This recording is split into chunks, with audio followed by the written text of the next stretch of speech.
narasumber Bapak Dr. Adnan Mahdi, SAG MSI, sahabat saya. Beliau satu angkatan dengan saya, kemudian sempat juga satu asrama bahkan ya Pak Adnan ya. Jadi alhamdulillah pada hari ini masih dapat bersilaturahmi kita. Kemudian rekan narasumber juga sahabat Rosadi Jamani, MSI. Nah, karena kesibukan beliau sebagai pejabat di UNU Kalimantan Barat, ya selama ini juga komunikasi memang agak terkesan renggang dengan beliau, tapi alhamdulillah hari ini GP Ansor wilayah Kalimantan Barat memfasilitasi silaturahmi kami. Kemudian saya sempat juga mengamati tadi ada beberapa senior saya yang luar biasa. Ada Pak Solihin Hazet, ada Pak Zulkifli, kemudian ada Bu Nuraini juga dari Man IC ya, kalau tidak salah. Sudah ada sahabat Ibrahim dan sahabat-sahabat yang lain yang mungkin tak bisa saya sebutkan satu persatu. Kemudian sahabat pengurus wilayah Ansor Kalimantan Barat yang pada hari ini sebagai tuan rumah ya, sebagai host kegiatan webinar tentang kiprah Syekh Ahmad Khatib Sambas di ajang nasional bahkan global. Bapak Ibu sekalian, saya langsung saja karena tadi diberi waktu oleh moderator dalam waktu yang sangat singkat. Saya akan coba meng-share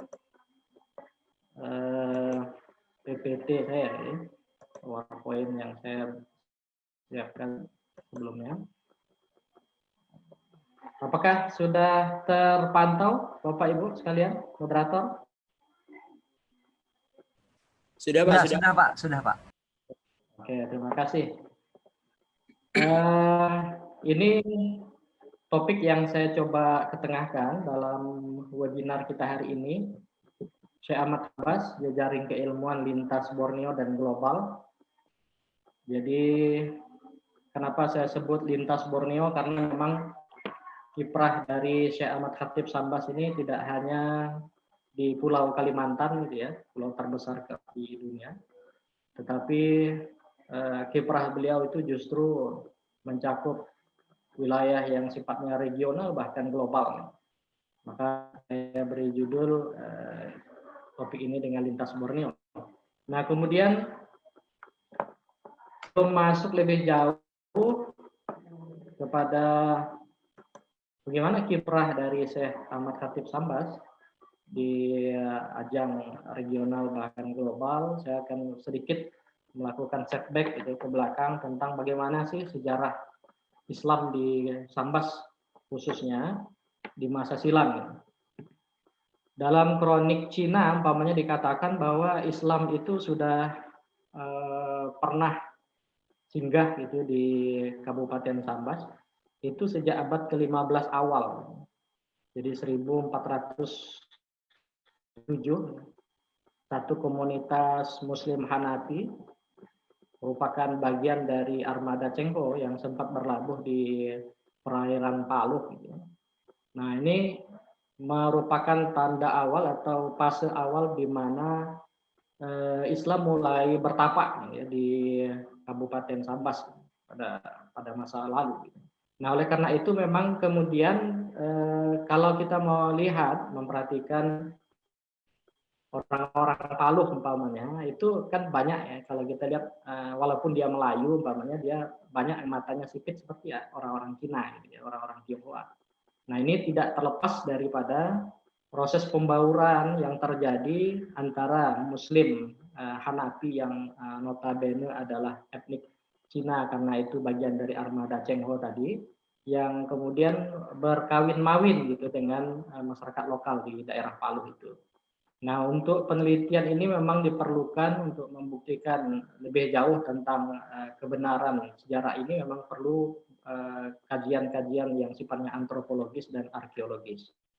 Nah, kemudian itu di awal abad ke-15 ya, masuk kemudian di awal abad ke-17.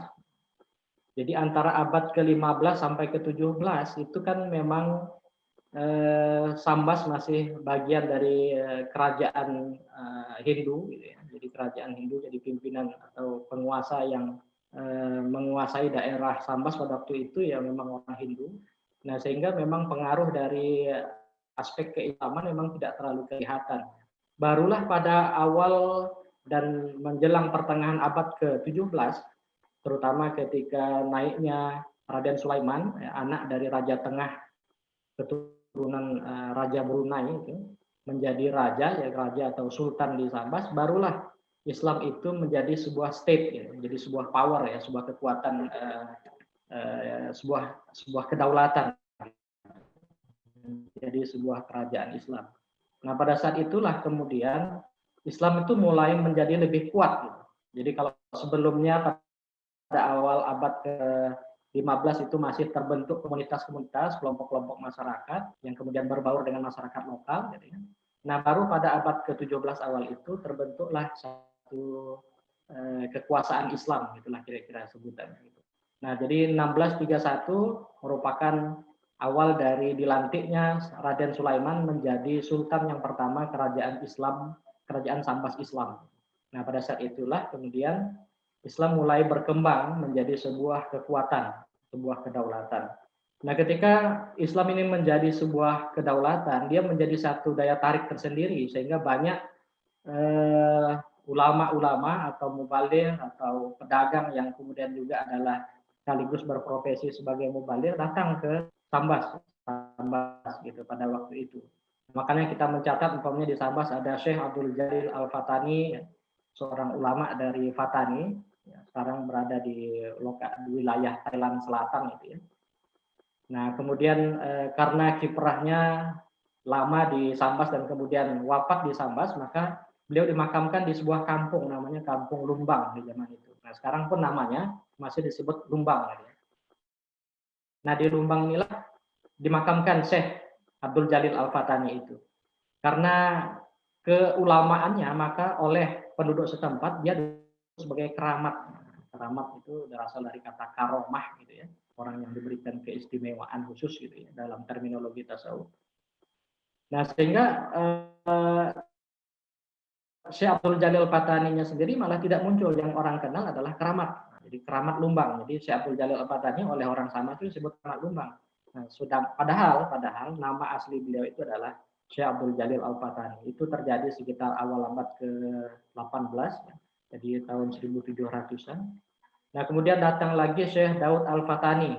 Syekh Daud Al-Fatani ini juga dari Thailand Selatan. Jadi ulama dari Thailand Selatan memang terkenal sebagai ulama pengembara, ulama kelana, istilah Azumardi Azra itu ya dalam bukunya Jaringan Ulama ini. Ya.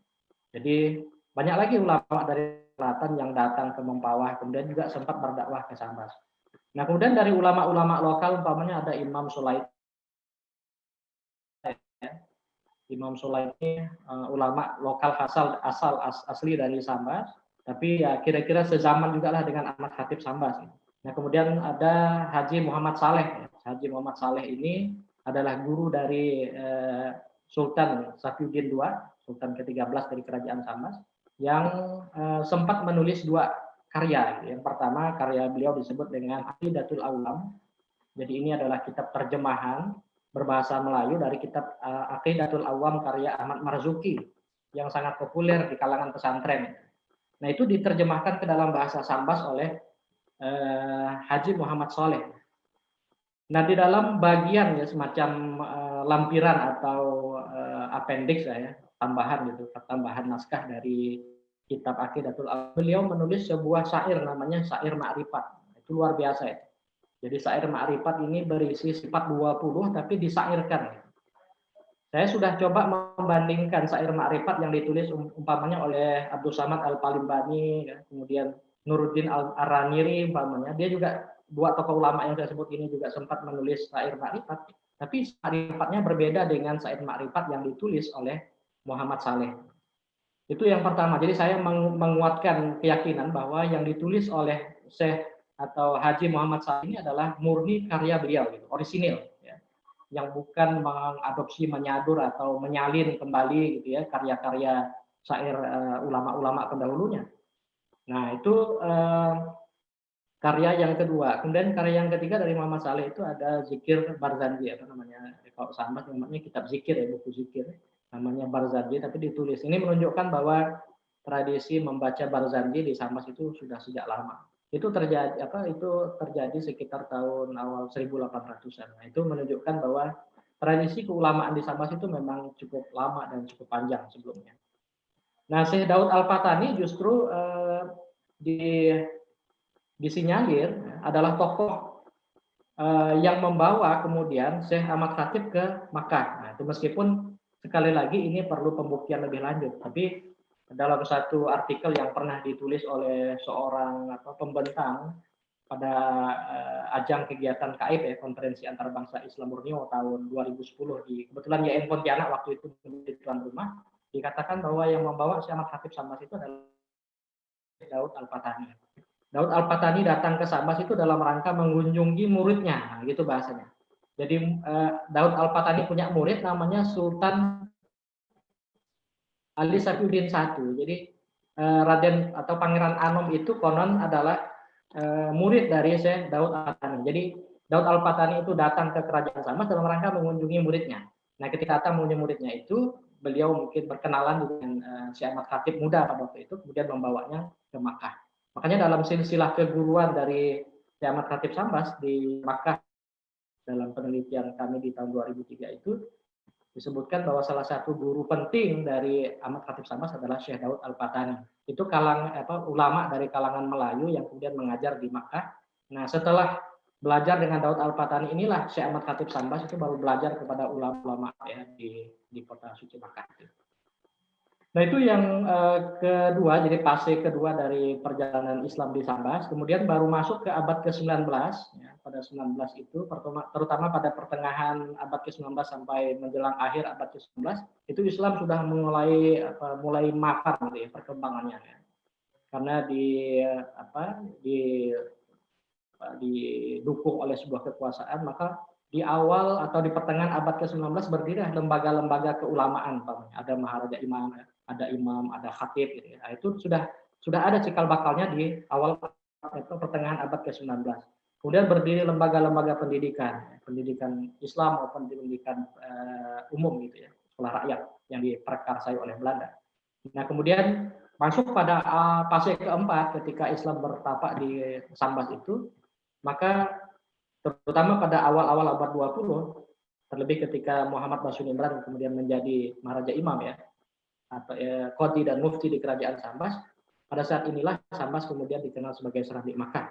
Karena jumlah ulama, jumlah para haji yang pulang dari Makkah itu kemudian mengajar di Makkah, ya, mengajar di Sambas, ya, menjadi guru agama di sekolah-sekolah yang sudah muncul sebelumnya, baik di sekolah formal maupun sekolah informal, non formal, di rumah-rumah atau di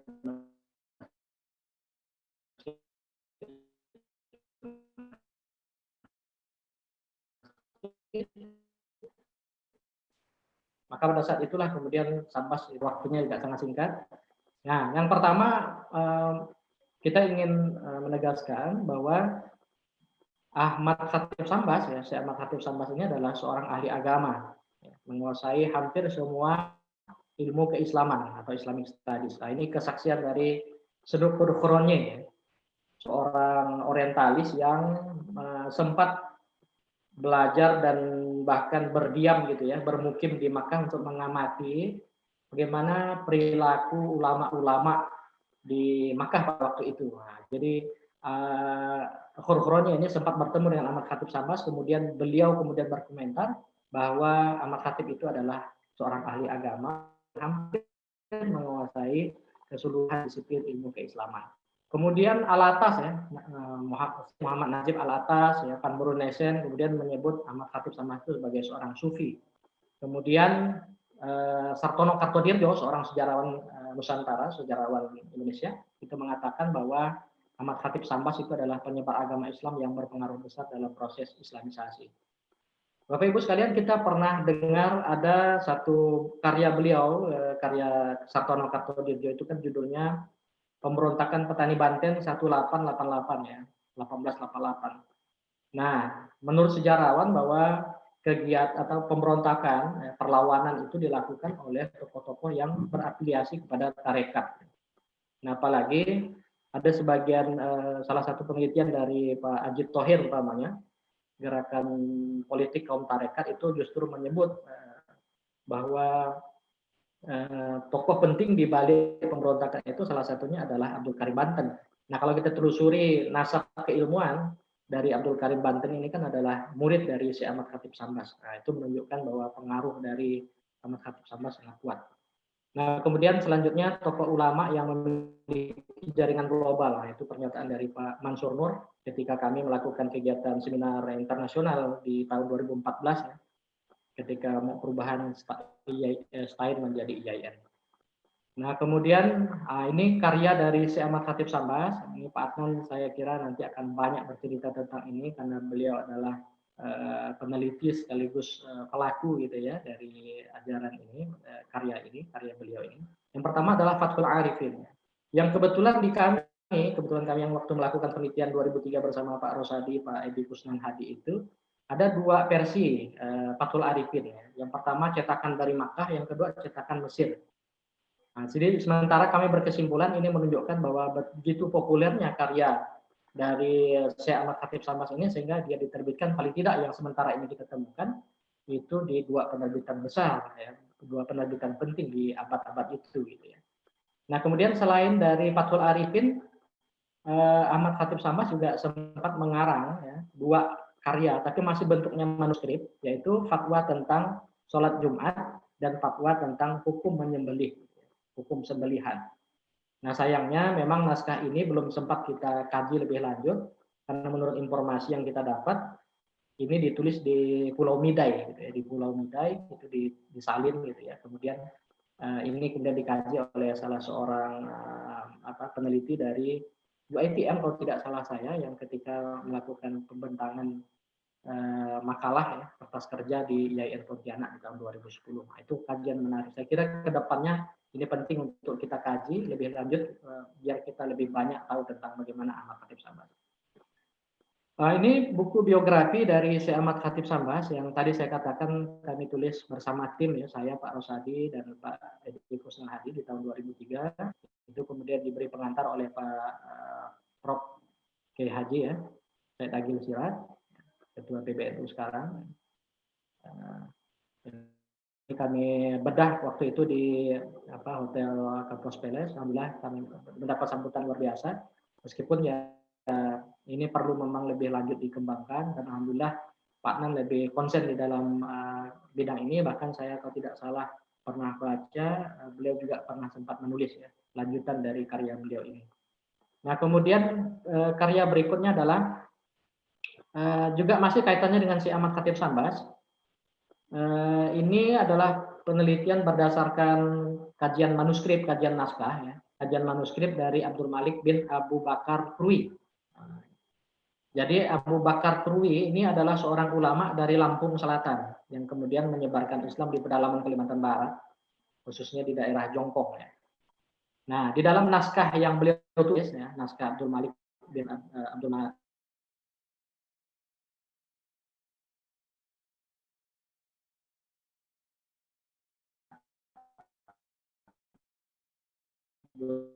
Malik Abu Bakar Krui ini ada satu dalam karyanya, dalam naskahnya itu. Jadi kami di tahun 2000 berapa ini 2007 kalau tidak salah ini sempat meneliti ini dari jadi sebuah penelitian dan akhirnya kami terbitkan menjadi sebuah buku. Nah, kemudian tahun 2017 ini juga saya kira penting ya, karena ini berkaitan dengan bagaimana jejak pemikiran tasawuf Ahmad Khatib Sambas di kalangan muridnya. Nah, salah satu murid yang berpengaruh untuk Sambas sendiri, nanti Pak Adnan akan tentu lebih banyak bercerita tentang ini, adalah Muhammad As'ad atau Muhammad Sa'ad, Muhammad Sa'ad Selakau. Nah, beliau menulis satu karya itu sebenarnya menyalin, tetapi banyak komentar-komentar tambahan dalam kitab salinannya itu dari kitab Al-Hikam ya, atau Ilah As-Sakandari. Tapi yang kita ingin lihat bagaimana jejak ya pemikiran dari gurunya itu kemudian dia sampaikan di dalam karya beliau yang ditulis oleh Haji Muhammad Sa'ad gitu. Nah, itu murid. Ini Bapak Ibu sekalian, saya ingin sedikit lagi menambahkan, ada satu surat ya, satu surat yang ditulis oleh Syekh Ahmad Khatib Sambas dengan para ulama yang ada di Nusantara ya. Kalau kita hitung ini ada 10 ulama ini lengkap dengan stempel ya, cap. Ini ada 10. Nah, jadi ini adalah ulama-ulama dari Yaman ya, Arab Selatan, Yaman dan Nusantara. Ada yang dari Banten ya, ada yang dari Palembang ya, kemudian ada yang dari Bugis ya, Makassar ya. Kemudian ada yang dari Sambas. Nah, dua dari kiri ini Bapak Ibu. Nah, seperti ini. Ini adalah Ahmad Khatib bin Abdul Ghaffar Sambas Al-Jawi. Nah, ini luar biasa. Jadi beliau menulis surat ini ditujukan kepada Syarif Makkah, Gubernur Hijaz.